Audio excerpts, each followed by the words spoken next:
Yeah, I think it's funny when a Bitcoiner comes up to me and says, I don't like that BlackRock's buying Bitcoin, kick them out.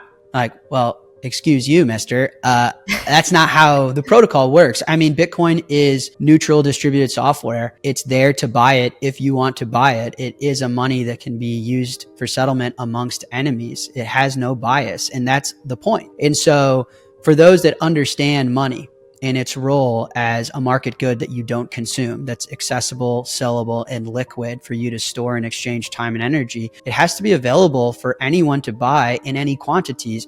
And I think one of the most underrated parts of Satoshi's innovation is the design of the system is that you can own as much as you want. It doesn't give you any more influence over the rules of the system. And so it's not threatening for institutions to get involved. They can buy it just like you can, as much as they want, with any appetite. And I think it's a little bit anti-Bitcoin to say the future of sound money is once again in the spotlight as Bitcoin gains traction and global liquidity recovers. Jack Mallers, the vocal CEO of Strike and one of the leading voices promoting Bitcoin's mainstreaming, joins us today. According to Mallers, a new era of money is upon us, one in which Bitcoin will no longer be merely an asset, but the norm. According to Jack, Bitcoin represents the exit ramp for the next generation, given the Fed's predicament, persistent inflation, and eroding faith in fiat currency. He cites the entry of significant firms like Fidelity and BlackRock as evidence that Bitcoin has attained escape velocity. For Mallers, the question is no longer whether Bitcoin will reach $1 million, but rather when. Because of institutional anxiety, geopolitical unpredictability, and a rising recognition that Bitcoin is the most secure monetary network on the planet, he believes that the present price action is only the beginning. According to him, 2025 will mark the unquestionable global recognition of Bitcoin as digital property and the cornerstone of a new financial system. If you're intrigued by bold predictions and deep financial insights, make sure to like this video, subscribe to the channel, and turn on notifications for more engaging content. Thank you for your support and enjoy the video. People have been kind of wondering, why isn't Bitcoin higher? And is it going to crash lower? What do you say? I think the world was caught offside a little bit in that post-Trump's inauguration, he was actually liquidity negative, not liquidity positive. And so I think the market was caught a little offside, but I think that that's changing. What I would say on the macro is that the United States is structurally short volatility. What I mean by that is, going back to my macro story, the United States has no marginal lenders anymore. Who is willing to lend someone, if your buddy, Natalie, was $36 trillion in debt, would you lend him any more money? Probably not. So, if you look, China, India, Russia now isn't even allowed to lend the US money anymore, buy these instruments like the 10-year. So who is buying them? Our own banking system and hedge funds. The reason I bring this up is the banks and the hedge funds require an immense amount of leverage to replace the buying power of a country like China. Leverage doesn't do well with volatility. So the reason that the US authorities step in whenever markets get volatile and provide liquidity and rule changes is because in order to support the amount of leverage needed for someone like Jamie Dimon and hedge funds to be the marginal lender to the US, they need stable markets with an immense amount of leverage. So I think what we saw is Trump was initially liquidity negative. He was trying to find where the lines were. How far can I push before I cascade the deck of cards? And he found the lines. And so they found it. And now they're providing the liquidity. Now you're seeing M2 go up. Now you're seeing Treasury Scott Bessent come out and say, hey, we will propose Treasury buybacks. You're having Jamie Dimon say, please change the supplemental leverage ratio rule. Give us more leverage. So I think we're on the other side of liquidity negative. And my personal Bitcoin thesis is Bitcoin equals technology plus fiat liquidity. More fiat currency units that are issued and the more technology progresses, the more Bitcoin is going to be able to serve the world and, in my opinion, do well. And so I think it's a very exciting time for Bitcoin on the other side of 100K and seeing the US structurally short this volatility, have to provide liquidity to give participants leverage to lend it money and eventually debase the debt. What I would say is, if you're a country that's structurally intended to operate in a deficit, which the US is, we kind of walked through that. We have to operate in a deficit for now. I know that Trump's talking about removing the deficit, but if you look at Treasury Secretary Bessent's goals, he's just looking at shrinking it, but maintaining one. So we have to operate. Yeah, we have to. Now, that means if you think of us like a business, we're an unprofitable country. in order, how does someone meet payroll if they can't sustain themselves? Well, they got to get a loan. They got to get capital from someone else. So the question is, who's giving us the loan to continue to finance ourselves as a country? It used to be our trading partners. It used to be China, Russia, India, Japan. It's not anymore. It is our own banking system and levered hedge funds in the Cayman Islands.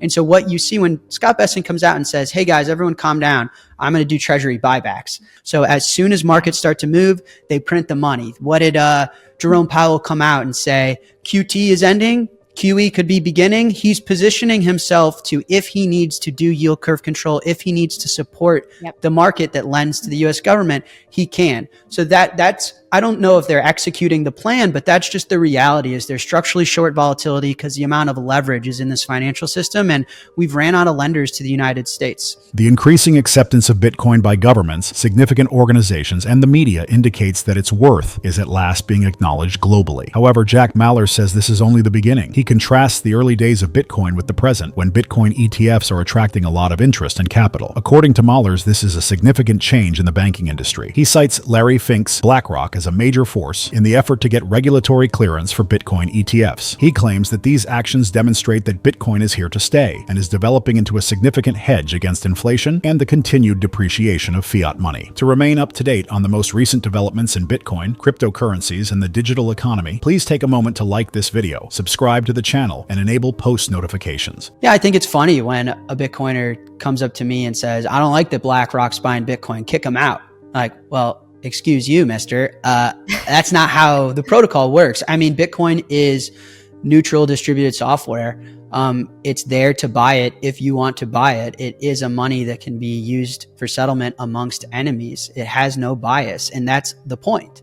And so for those that understand money and its role as a market good that you don't consume, that's accessible, sellable, and liquid for you to store and exchange time and energy, it has to be available for anyone to buy in any quantities. And I think one of the most underrated parts of Satoshi's innovation is the design of the system is that you can own as much as you want. It doesn't give you any more influence over the rules of the system. And so it's not threatening for institutions to get involved. They can buy it just like you can, as much as they want, with any appetite. And I think it's a little bit anti-Bitcoin to say we don't value those people's time and energy and their life story and their history and their participation in the global financial market. And I think that there's a certain part of the financial system that needs help. And I think Bitcoin can solve their problem. I think it's good for Bitcoin. I think it's good for them. I think it's good for the world. And I don't see why they wouldn't be allowed access to a neutral money that acts in their interest. That's just my personal opinion. And sometimes I find it funny that someone wants to kick someone out of Bitcoin and think that they're defending the ethos. I get it. I get that institutions and banks and governments have not been friends of the people historically. Yeah. And I don't disagree with that. But it's part of the future I want to see is everyone has access. A lot of these countries were decimated, economies decimated, and being able to produce stuff and sell it to the United States was a good deal for them to get back up off the ground. Okay, that's not a very sustainable relationship because effectively we are printing pieces of paper and getting real stuff in return for it. And there's the Triffin's dilemma, which is a very well-known concept, which is if you're the world reserve currency, you're going to hollow out your manufacturing base in your middle class because you're delegating and outsourcing manufacturing an iPhone, manufacturing the food you consume, manufacturing the oil and the energy that you consume. And all you're doing is importing the real stuff and exporting this currency. And so it was intended to be a short-term solution that ended up compounding over a century. And so then what do we have today?